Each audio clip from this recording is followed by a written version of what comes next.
We're going to talk about mental health, and when it comes to men's health, it seems a lot of emphasis is put on the physical, and then we ignore the mental. That aspect doesn't get as much attention. But mental toughness expert Rittmeyer of Fidelis Training Solutions is the author of The Emotional Marine. He's joining us this morning here on our Friday to talk about how guys can actually improve their emotional intelligence. Eric, it's always a blast talking to you. You have such valuable information. And it's so true. This is something that guys tend to ignore. But if men and women both experience emotions, why is it that men have a harder time being public with them or talking about them? This is a major problem, Joe. And before I start, congratulations too, Dad. That's awesome. You look too rested up to have a child, man. Come on, I need some baggy eyes, bro. Come on. I appreciate the congrats. On this morning shift, I feel like I've just had 5 years of being sleep deprived. So I've been training and preparing for fatherhood. So I'm good. So here's the thing about this, Joe, right? Here's, I think, from a guy's standpoint, it's society, right? We're not allowed to show emotion. We're told to turn it off. We're told to suppress it. We can't express how we feel. The minute we say we're having a problem mentally, we're automatically labeled as being weak, or we're automatically labeled as being too vulnerable. That's a problem. We have to start teaching our boys and children in general. We have to let them know that 100% of their feelings are okay.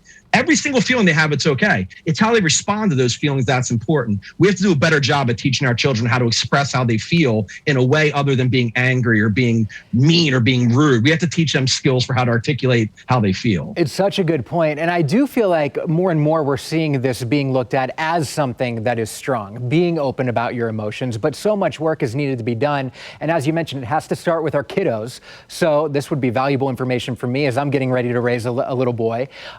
What are some tactics to use? You say we need to teach them, but what are some approaches that parents can take who might be watching right now?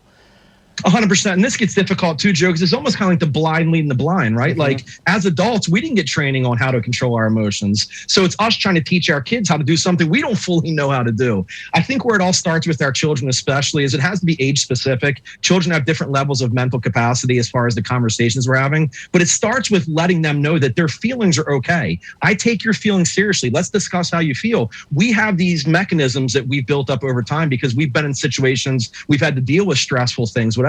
Kids don't have that. Let them know their feelings are real. Let them know we can relate to that. Let's guide them through that. Let's give them skills and let's teach them how to express how they feel. Let others know it's okay. It's not a sign of weakness. Let's acknowledge it and deal with it in a healthy way. Yeah, important to remember for sure, and important to put into practice as well. What's a big problem when it comes to suppressing emotions? What are you seeing with people who do hide these emotions for years upon years, and then finally, is there a tipping point or a breaking point that you've talked with people you're working with?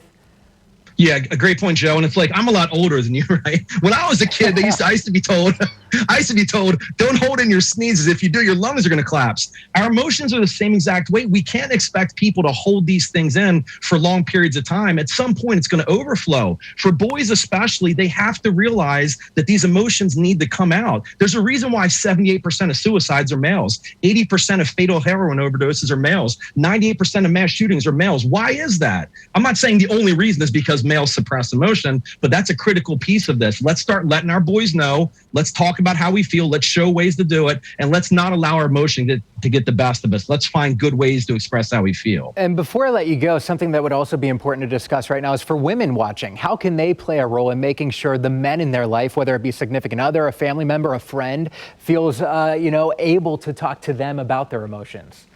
Yeah, that's an incredible point, Joe. And thank you for bringing that up because that's another really important part of this. Men have to know that they can rely on their relationships with their spouses, with their family members. I think the more we talk about it, the more we're okay with talking about these things and getting it out there in the open. Men will start to realize that, hey, this is normal. I'm not vulnerable. I'm not weak. I'm experiencing things people experience every single day. I call these emotional tornadoes. We all get in these emotional tornadoes where everything's going a million miles a minute. Let's set the emotion aside. Let's try to control it, think logically, and rely on the people that can really help us. Yeah, and the past year has certainly been an emotional tornado, hurricane, all of the things that we've had to deal with over the course of a year. So your advice is just so important now more than ever. We appreciate and enjoy talking to you, Eric. So thanks so much. We look forward to the next time.